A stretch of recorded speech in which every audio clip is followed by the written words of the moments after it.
एक क्वेश्चन हमारे पास है, देखो इसको। इसमें क्या बोला गया है, ठीक है। तो ये भी वो सवाल है जो आपका एग्जाम में आया हुआ है। तो सारे सवाल जो करा रहा हूँ सारे एग्जाम में आए हुए हैं। तो क्या बोल रहा है बेटे, इफ ए पॉइंट ए, ये पॉइंट ए है, is equal distance from the points B and C. तो जो ए पॉइंट है ना, ये ए पॉइंट बी पॉइंट और सी पॉइंट से इक्वल डिस्टेंस पे, तो हमें बतानी है पी की वैल्यू। तो बेटा कहना क्या चाह रहा है इसमें, जब भी इक्वल डिस्टेंस का सवाल आता है, मैंने बताया था बेटा, जैसे यहाँ लिख दो ए, तो जो ए पॉइंट है उसकी डिस्टेंस बी और सी से इक्वल है, यानी जितनी डिस्टेंस ए की बी से होगी उतनी डिस्टेंस ए की सी से, यानी ए बी वाली डिस्टेंस और ए सी वाली डिस्टेंस इक्वल है। तो ए पॉइंट का जो कोऑर्डिनेट है वो 0,2 है, जो बी पॉइंट के कोऑर्डिनेट है वो 3,p है, और जो सी पॉइंट के कोऑर्डिनेट है वो p,5 है। तो हमें बतानी है सी की वैल्यू क्या होगी, ठीक है, सॉरी सी नहीं, पी की वैल्यू। तो आपको ऐसा मैंने कल भी कराया था, एक और सवाल ऐसे आया हुआ था एग्जाम में। तो मैंने क्या करना है बेटा, आप यहाँ लिख दो कि A P equal to A C, A P बराबर ए सी। जो डिस्टेंस ए बी की वो डिस्टेंस ए सी की।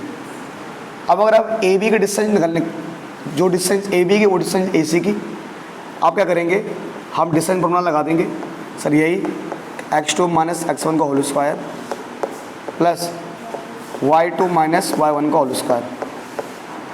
तो अब अगर आपको ए बी की डिस्टेंस निकालनी है ना, तो इसको x2 मान लो, ठीक है, इसको y2 मान लो, ये x1 हो जाएगा, ये y1 हो जाएगा। तो अगर आप ए बी की डिस्टेंस निकालोगे तो ये हो जाएगा बेटा अंडर रूट, पहले हम निकाल लें क्या चीज़, क्यों नहीं है, पलट दो उसको, पलट दो उसको, बोतल पलट दो ना। हाँ एक मिनट, क्या नहीं, बंद दो उसको, ठीक है बेटा। अब डिस्टेंस निकालोगे, अगर डिस्टेंस निकालोगे ना, सेम ए बी का डिस्टेंस जो आएगा वो आएगा 0 - 3 इसका होल स्क्वायर प्लस 2 - p, है ना। ऐसे अगर क्या करना बेटा आपको, किसके डिस्टेंस निकालने, अगर आपको ए सी की डिस्टेंस निकालनी है, सेम करोगे आप 0 - p का होल स्क्वायर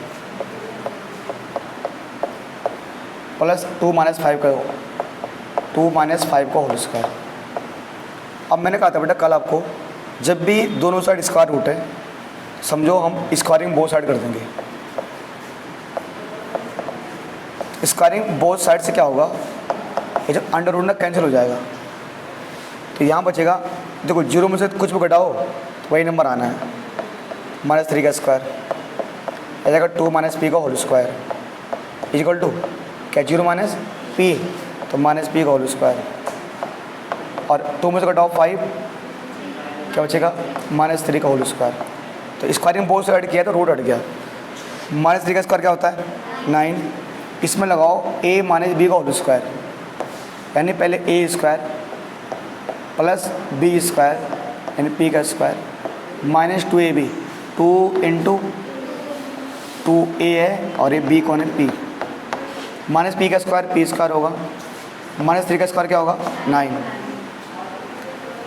बड़े एक चीज़ को देखो, 9 से 9 कैंसिल हो गया, p स्क्वायर से p स्क्वायर कैंसिल हो गया, 2 का स्क्वायर क्या आ जाएगा 4 माइनस 2 2 जा 4p equal to 1, sorry equal to, यहाँ बचा 0, यहाँ बचा 0, तो ये -4p है, p प्लस वहाँ से हो जाएगा माइनस, है ना, ये 4 प्लस वहाँ का माइनस हो गया, माइनस माइनस कैंसिल, 4 से 4 कैंसिल, p1 बचा, 4 जो 4 ना, p1 आ गया, ठीक है। तो ये क्वेश्चन एग्जाम में आ सकता है, पहले आया हुआ है, फिर से आ सकता है, फिर से, ठीक है। हाँ बोल ये, है ना। अब ये ऐसा क्वेश्चन है तो बाबू ये क्वेश्चन भी दोबारा फिर से एग्जाम में पूछा जा सकता है, पहले आया हुआ है। है ना। क्या क्या है क्वेश्चन पहले से आया हुआ है। ये बेटा देखो फिर से क्वेश्चन एग्जाम में आ सकता है, और या तो 1 या 2 मार्क्स का आ सकता है। क्या कह रहा है, find the ratio in which y axis divide the line segment joining the point वगैरह वगैरह। क्या कहना चाह रहा है, फाइंड द रेशियो इन विच, यानी बेटा यहाँ पर कह रहा है हमें रेशियो निकालना है। रेशियो निकालना है यानी ये बात समझ जाओ, यहाँ पर आपको यूज़ करना है सेक्शन फॉर्मूले का। तो find ratio in which y axis, और मैंने आपको बोला हुआ था जैसे जब भी बात आए, अगर जैसे कहीं भी बात आए x एक्सिस की, जहाँ भी कहीं बात आए x एक्सिस की, तो आपके दिमाग में क्या आना चाहिए, x, 0, है ना। मैं बताया आपको कि x के जो कोऑर्डिनेट होते हैं जो x एक्सिस के, वो x, 0 होता है। जैसे ही जहाँ बात आती है y एक्सिस की, तो आपके दिमाग में क्या आना चाहिए, 0, y, कि ये y एक्सिस के कोऑर्डिनेट होते हैं। तो कह रहे हैं इस बार इन विच y एक्सिस डिवाइड, यानी जो लाइन को डिवाइड करने का काम कौन कर रहा है, वो कर रहे हैं y एक्सिस। लाइन को डिवाइड करने का काम y एक्सिस कर रही है, ठीक है। Divide y axis divide the line segment joining the points, यानी y एक्सिस लाइन को डिवाइड करने का काम कर रही है। तो y एक्सिस किस लाइन को डिवाइड करने का काम कर रही है, जो लाइन इन दोनों से मिलकर बन रही है। यानी एक AB नाम के लाइन है, A पॉइंट के कोऑर्डिनेट -4 और -6 है, B पॉइंट के कोऑर्डिनेट 10,12 हैं, और B जो मान लो ये C पॉइंट है, ये y एक्सिस है, तो y एक्सिस के कोऑर्डिनेट होते हैं 0, y। अब किस रेशियो में डिवाइड कर रहा है वो बताना है। देखो जब भी ना कभी ऐसा क्वेश्चन आए तो मैं बच्चों को बोलता हूँ बेटे काम करो, जब भी ना आपको अगर वो बताना है, रेशियो बताना है, तो हालांकि मैंने कहा आप m रेशियो n भी लेट कर सकते हो, पर ऐसे में मैंने एक और बताया था, क्या क्या क्या बोला था मैंने आपको, ठीक है। तो k रेशियो 1 लेट कर लो, k रेशियो 1 मान लो कि C पॉइंट पूरे AB को k रेशियो 1 में डिवाइड कर रहा है। बाकी तो बेटा आपको फॉर्मूला बताया हुआ है, कह रहा है जैसे आपको x निकालना है ना। तो आपका जो फॉर्मूला होता है x निकालना है, तो आता है x1 इंटू n यहाँ पर 1 है, प्लस, ठीक है, प्लस x2 मतलब 10, x2 इंटू m कौन है, k, अपॉन में m प्लस n, हाँ, अपॉन में m प्लस n, यानी m ये n ये k प्लस 1। एक चीज़ देखो x की वैल्यू क्या दी हुई है, 0, तो -4 को 1 से करोगे -4, प्लस 10 को k से मल्टीप्लाई करो 10k। अब बेटा नीचे अपॉन में क्या है, k प्लस 1। देखो ये क्वेश्चन 1 मार्क्स का आ सकता है बाबू। k प्लस 1 को 0 से मल्टीप्लाई करो, 0 आ जाएगा। ये -4 प्लस क्या आ गया, 10k। अब एक चीज़ देखो बेटा, ये जो 4 माइनस का है इधर का क्या हो जाएगा, प्लस का, यहाँ बचा 10k। अब देखो ये मल्टीप्लाई में क्या आ जाएगा, इधर आकर डिवाइड, तो k इक्वल टू आ जाएगा 4/10। तो k बराबर 4/10 आ गया, है ना। अब बेटे कैंसिल करना आपको आता ही है, क्या आ जाएगा, 2 2 जा 4, 2 5 जा 10, तो 2/5 आ गया k की वैल्यू। यानी बेटा जो कुल मिलाकर कुल जमा ये बोलना चाह रहा है कि जो हमारा रेशियो आया है, रेशियो है ना, जो रेशियो आ गया हमारा वो आ गया 2:5। और आंसर आ गया, ठीक है ना। क्वेश्चन है ना, ये भी एग्जाम में आया हुआ सवाल है। तो find the value of a such that point 3, a lies on the lines represented by 2x - 3y और 5। कुछ नहीं करना, देखो हमें a की वैल्यू निकालनी है, तो जो पॉइंट है ना ये लाई ऑन द लाइन, मतलब ये जो पॉइंट है वो इस लाइन पर लाई करता है। अब बच्चे कह रहे भैया इसका मतलब समझे नहीं। अरे ये कहना चाह रहा है भैया कि अगर ये मान लो x है, ये 3 पॉइंट है ना, जैसे पहले वाला x होता है, ये y होता है, तो कह रहा है भैया देखो, अच्छा ये a है ना, क्या है, इसे यहाँ ये एक्स होता है, ये वाई होता है। ये कहना चाह रहा भैया अगर हम एक्स की जगह 3 डालेंगे और वाई की जगह ए डालेंगे तो पूरे को सोल्व करने में कितना आएगा, 5। मतलब बोलने का मतलब है ये जो दोनों पॉइंट हैं वो इस इक्वेशन को सेटिस्फाई करते हैं, हम ये बोला गया।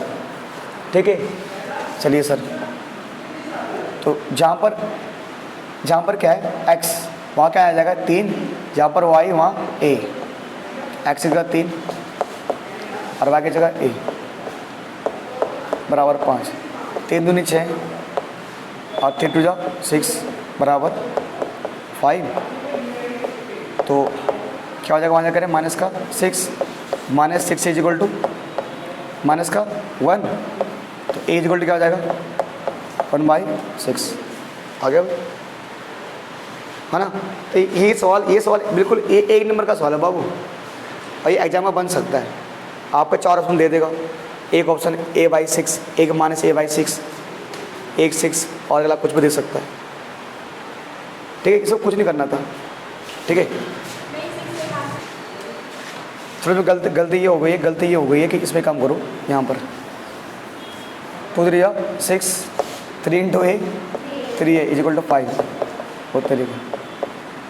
ठीक है, ये प्लस वहाँ जगह हो जाएगा माइनस, कितना आएगा ये -1, minus minus cancel, a is equal to आ जाएगा 1/3। ठीक है, अंसारी जी समझे। ठीक है ना, हमें बोला गया है एक्सप्रेस y, ठीक है, express y in term of x for given line. क्या मतलब है इसका, बता। देखो ना, हमें एक इक्वेशन दी हुई है, तो इसमें जो इक्वेशन दी है ना, करे express y in term of x, y को एक्सप्रेस करो x के टर्म में, y को एक्सप्रेस करो x के टर्म में। मतलब कैसे,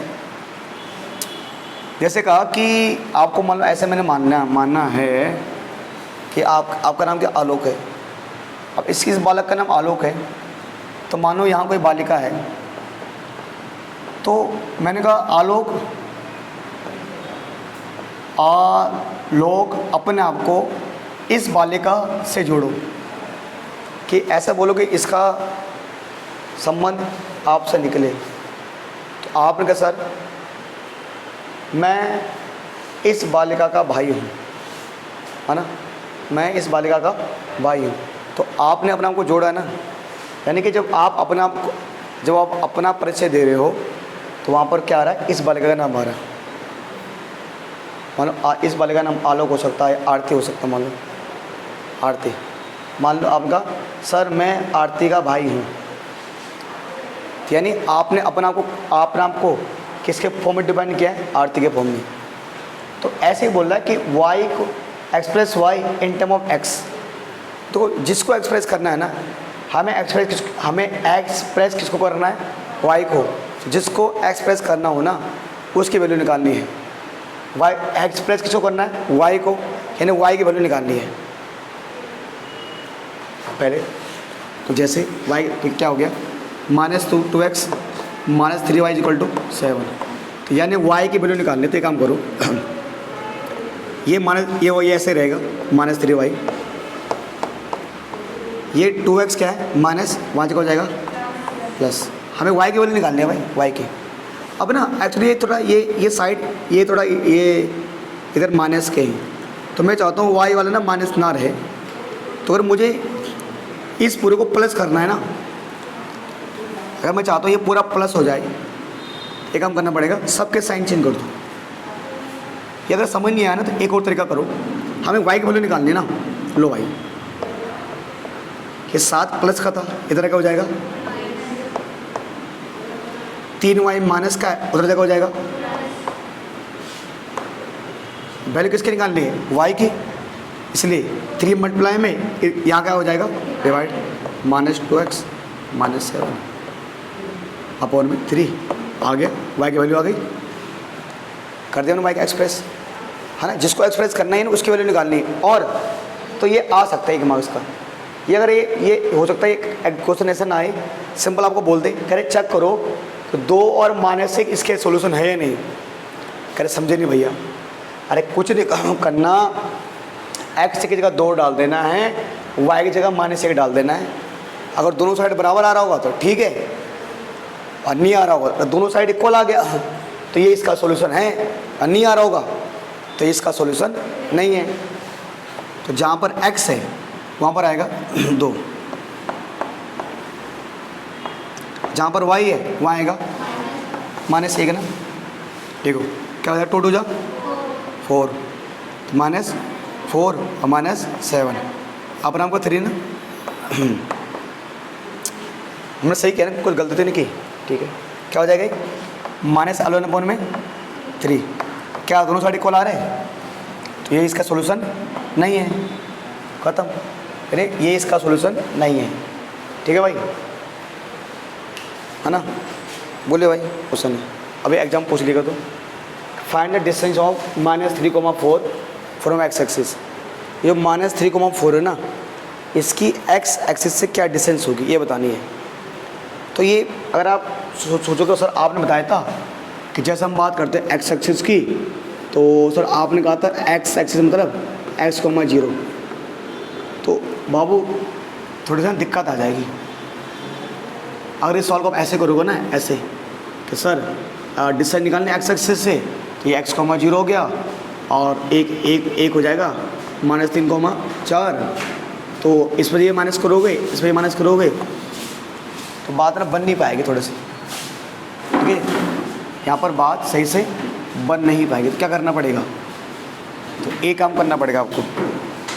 तो एक काम करो, मैंने ऐसे डिस्टेंस फॉर्मूला लगाओ ना तो नहीं निकलेगा। तो थोड़े इस सवाल को सोचो, आराम से सोचो, प्यार से सवाल को। पहली बात तो ये -3,4 है, ये कौन से क्वाड्रेंट में आ रहा होगा भाई। हाँ भाई क्या रहा भाई, माइनस प्लस कहाँ आता है, सेकंड में। ये सेकंड क्वाड्रेंट में आ रहा होगा, कहाँ पर आ रहा होगा, सेकंड में। अच्छा x वैल्यू कितनी है, -3 ना, यानी 1 2 3, मान x वैल्यू -3। y की वैल्यू कितनी है, 4 है ना, 1 2 3 4। तो ये x, अच्छा ये x की वैल्यू है, ये यानी x वैल्यू 3 है, -3, y की वैल्यू 4। और थोड़ी सी एक चीज़ समझो, एक चीज़ समझने की कोशिश करो। देखो बट एक चीज़ बताओ, क्योंकि यहाँ पर x की वैल्यू कितनी है, तो ये x की वैल्यू -3 है, ये x की वैल्यू कितनी है, -3, इसलिए मैंने यहाँ -3 लिखा है। यानी देखो बेटे यहाँ से लेकर यहाँ तक की लंबाई कितनी है, 3। अरे मैं बोलूँ यहाँ से लेकर यहाँ तक की लेंथ कितनी है, 3 है ना, तो ये वाला लंबाई भी कितनी होगी। अरे ये सर ये 1 2 ये 3 है ना, तो क्योंकि बेटा यहाँ पर x की वैल्यू -3 है, यानी इसकी लंबाई कितनी है, 3। तो जब लंबाई की बात करते हैं ना, बात नहीं, जब लंबाई की बात करते हैं तो हम नेगेटिव मतलब वैल्यू को प्लस में लेंगे, तो x की लंबाई 3 हो गई। अगर यहाँ x वैल्यू -3, इसकी लंबाई 3, तो अगर ये 3 है तो ये भी क्या होगा, 3। तो अगर इस सवाल में अगर ये पूछता कि डिस्टेंस फ्रॉम y एक्सिस, अगर डिस्टेंस करें y एक्सिस से क्या है, तो ये जो वैल्यू है ना, ये क्या -3, यानी इस पॉइंट की y एक्सिस से डिस्टेंस क्या हो जाएगी, 3 हो जाएगी, है ना, क्योंकि ये 3 है, ये भी 3। अब अगर हमें डिस्टेंस निकालना है x एक्सिस से, बड़े एक चीज़ समझो, अगर डिस्टेंस निकालना है x एक्सिस से, बट एक चीज़ देखो ये इसकी लंबाई कितनी है, 4 ना, 1 2 3 4, तो ये भी क्या होगी, 4। तो यानी इस पॉइंट की ये 4 है ना, तो ये x से, क्योंकि ये x एक्सिस है, तो इस पॉइंट की x से दूरी कितनी हो गई, 4, लंबाई 4 की, इसकी x से दूरी है, x से 4 हो गई। अब क्योंकि ये 3 था, इस पॉइंट की y एक्सिस से दूरी 3 हो गई। तो आपने क्या देखा, अगर हमें किसी भी पॉइंट की अगर डिस्टेंस निकालनी है x एक्सिस से, तो y वाली वैल्यू आंसर हो जाएगी, और अगर y एक्सिस से निकालनी है तो x वाली वैल्यू आंसर हो जाएगी। पर ध्यान देना, आंसर निगेटिव नहीं लिखना, चाहे दोनों में निगेटिव हो, उससे मतलब नहीं है। डिस्टेंस किस में आएंगे? पॉजिटिव में। ठीक है, ये सवाल आ सकता है बेटा। यहाँ एक्स से पूछ रहा था, मैंने वाई से बता दिया आपको। ठीक है, कहा समझे? एक मार्क का सवाल, छोटा सवाल आ सकता है। एक क्वेश्चन में एग्जाम में आया हुआ क्वेश्चन है, एक तक क्या कहते हैं, कह रहे 5,2, 2, -2 और -2, a are vertex of right angle triangle. यानी ये तीनों जो ए बी सी हैं, ये सारे के सारे राइट एंगल ट्रायंगल के वर्टेक्स हैं। क्यों सारी जी? ये सारे के सारे क्या है? ये सारे के सारे राइट एंगल ट्रायंगल के वर्टेक्स हैं। अच्छा, जिसमें कह रहे हैं कि एंगल भी 90 है, यानी एंगल भी 90 है। यानी अगर ये ए है, ये बी है, ये सी है, 90 है। देखो जो ए है ना, ए के क्या होंगे? 5,2, बी होंगे 2, -2, सी होगा -2, a। ठीक है, अब ये कह रहा है कि अगर ये है ना, तो बताओ a की वैल्यू क्या होगी? किसकी वैल्यू? a की वैल्यू क्या होगी? बच्चों बस कुछ नहीं करना, आपको काम करना है, आपको यहाँ लगाना पड़ेगा पाइथागोरस थ्योरम, है ना। तो पाइथागोरस थ्योरम लगाना पड़ेगा, तो उसके लिए पहले आपको ए बी की लेंथ पता होनी चाहिए, फिर बी सी की लेंथ, फिर ए सी की। तो एक काम करते हैं, ज़रा ए बी की लेंथ निकाल लेते हैं डिस्टेंस फॉर्मूले से पहले। तो ए बी की लेंथ अगर निकालोगे तो y2 - y1 x2 - x1, तो 5 - 2 इसका होल स्क्वायर प्लस 2 में से क्या माइनस करोगे? ये प्लस हो जाएगा। फिर क्या हो जाएगा बेटा? 5 में से 2 गया 3, और 3 का स्क्वायर क्या होता है? 9, 2 + 2 4, 4 का स्क्वायर 16, और 16 + 9 क्या होता है? 25, और 25 किसका स्क्वायर होता है? 5 का। ये आ गया। अब ऐसे आप, हाँ ये ना, तो इसमें ये माइनस किया ना बाबू, तो माइनस का प्लस हो गया ना। अगर आप निकालोगे 20 की वैल्यू निकालने वाला, 20 सेम भैया y2 - y1, यानी 5 में से घटाओगे -2, तो 5 + 2 हो जाएगा, और 2 में से घटाओगे a, है ना। तो देखो 5 + 2 क्या होता है? 7 का स्क्वायर 49। अब एक चीज़ देखो, इसमें लगा देंगे a - b का होल स्क्वायर, तो पहले लिखेंगे a स्क्वायर यानी 2 का स्क्वायर, फिर b स्क्वायर यानी a स्क्वायर, -2ab यानी 2 × 2 × a, 49, 2 का स्क्वायर क्या आएगा? 4,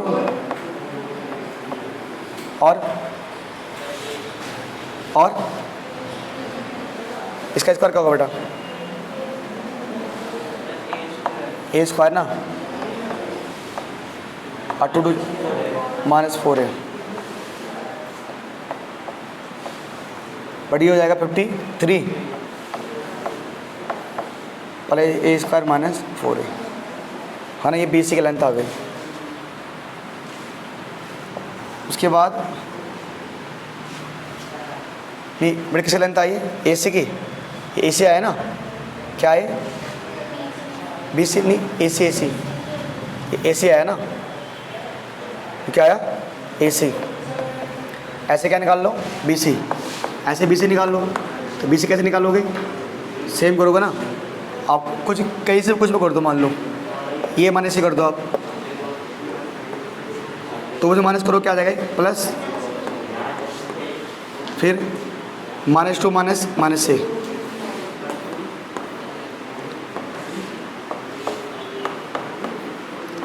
बटे 2 + 2 4, क्या होगा? 2 का स्क्वायर है ना, 4 का स्क्वायर क्या हो जाएगा? 16 प्लस, बट एक चीज़ देखो ना, ये दोनों माइनस है सर, इसमें कौन सा फॉर्मूला लगाएं? तो जब भी दोनों में माइनस हो ना, तो आपका a + b का होल स्क्वायर वाला लगेगा, यानी a square plus b square plus 2ab।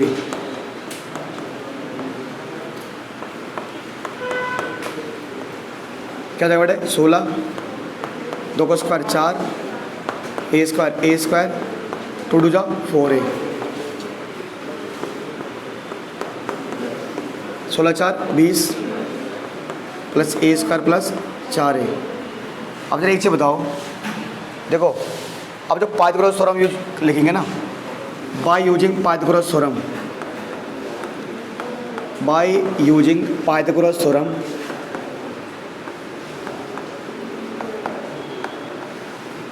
अगर हम पाइथागोरस थ्योरम लगाए तो पाइथागोरस थ्योरम क्या बोलता है, परपेंडिकुलर का स्क्वायर प्लस बेस का square is equal to hypotenuse का स्क्वायर। देखो बेटा यहाँ पर परपेंडिकुलर हो रहा है ए बी का स्क्वायर, यहाँ पर बेस है बी सी का स्क्वायर, यहाँ पर हाइपोटेनस है ए सी का स्क्वायर। ए बी जो है ना, ए बी देखो, ए बी क्या बेटा हमारे पास, ए बी आया 5, बी सी आया, बी सी क्या ये आया ना क्या 20 प्लस ए स्क्वायर प्लस 4a इसका स्क्वायर, ये आया ना। ए सी क्या आया, ए सी क्या आया 53 प्लस ए स्क्वायर माइनस 4a इसका स्क्वायर, है ना बेटा। 5 का स्क्वायर क्या होता है, और रूट के नंबर का स्क्वायर क्या होता है, जब भी किसी रूट का स्क्वायर करते क्या करते हैं, रूट हट जाएगा, तो अंदर ऐसा बच जाएगा 20 प्लस ए स्क्वायर प्लस 4a। इधर भी रूट का स्क्वायर रूट हट जाएगा, 53 प्लस 4 माइनस 4a, ठीक है। तो ए स्क्वायर कैंसिल कर दो, दो बेटा नहीं कटेगा, 4a प्लस का 4a माइनस का हुआ कैंसिल नहीं होगा, बट कितना हो जाएगा 45 plus 4a, 53 minus 4a, 4a ए हो, तो ए वाले का लेफ्ट साइड ले लो, ये 4a प्लस का है, ये माइनस की तरह क्या हो जाएगा प्लस 53, ये प्लस वाजब हो जाएगा minus, 4a plus 4a 8a, minus करो कितना आ जाएगा 8 हो जाएगा, कर जाएगा ए इक्वल टू क्या आएगा 1। ये हमारा आंसर हो जाएगा गुरु, ठीक कहते हैं नहीं।